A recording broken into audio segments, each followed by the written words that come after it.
Our next exercise for the hand movement is the slurring exercise. Now, the slurring exercise is what we will do is we will play uh, four notes on one bow. We will start with the down bow, and it goes.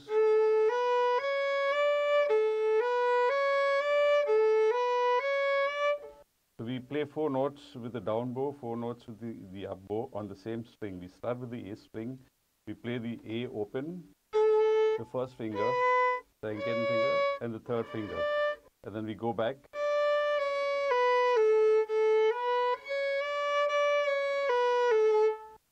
So what we are doing is we are playing four notes on one bow. Now this is a good exercise for the fingers so that you are able to move your fingers, very fluidly. Now the most important thing is to hold your violin well and make sure that the fingers are right above the strings. It's not too high, it's just exactly above the strings, but it does not touch the strings. Okay, so now the slurring exercise, once again we will start with the on the A string.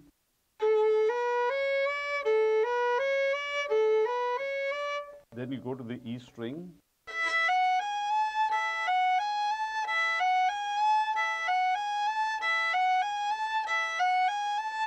Then the B string.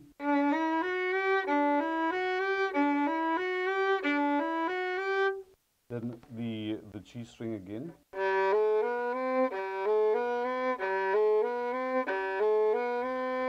The movement has been from the open to the first, second, and third. Now we will play it going forward and then going backwards again. So it will be.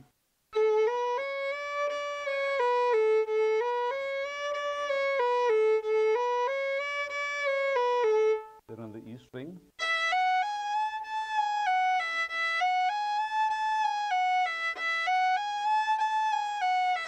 Then on the D string.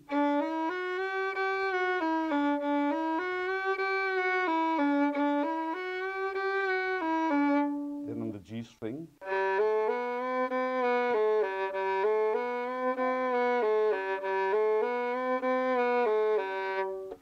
Now this exercise, which is the slurring exercise, it's good for the fingers, so your fingers for the finger movement, and this exercise has to be repeated every time you start playing, you start practicing the violin. A very important thing when you play the slurs is that the notes should not overlap. They should not overlap each other in the sense it should not be.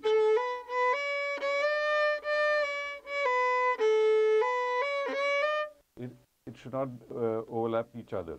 So you need to have each note which is crystal clear, and it should play each note individually.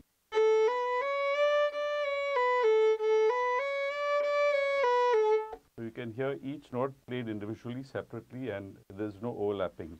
So that's very important. So slurs is a very essential part of playing the violin, because when you play the violin, you will have a lot of slurs to be played. They would either be two notes or three notes or four notes or maybe more notes together on one bow. If you're not able to do the four notes the first time, you can probably try just two notes. So it would be.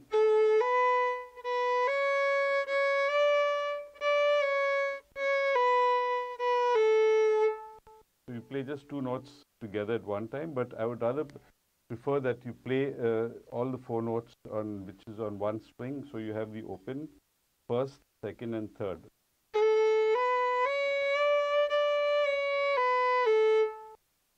Now you can practice the hand movement either individual notes or with the slur. You can practice it without looking at the notes. Actually, you can just do it by heart. Preferably if you stand in front of a mirror and you look at yourself, so that you know that your posture of playing is right and it's very graceful. There's one more thing that you need to know when you play the slurs, is that if you're playing, the more notes that you play, you need to move your bow slower, because you need to complete all those notes on just one bow. So if you're playing four notes, you would generally play it a little slower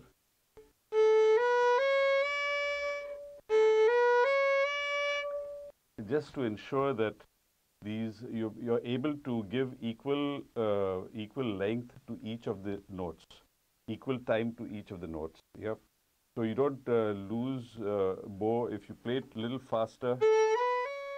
So I don't have enough bow enough to play the next, the third and the fourth note. So if I play it slower, I play all the notes, I give it equal time. All the four notes are given equal time.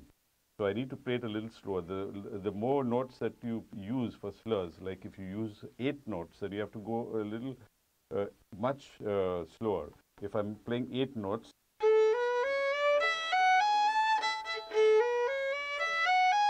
now I've played 8 notes on one bow. So when I play 8 notes on one bow, obviously I need to move my bow a little slower than when I play 4 notes. That's because I need to give it equal amount of time.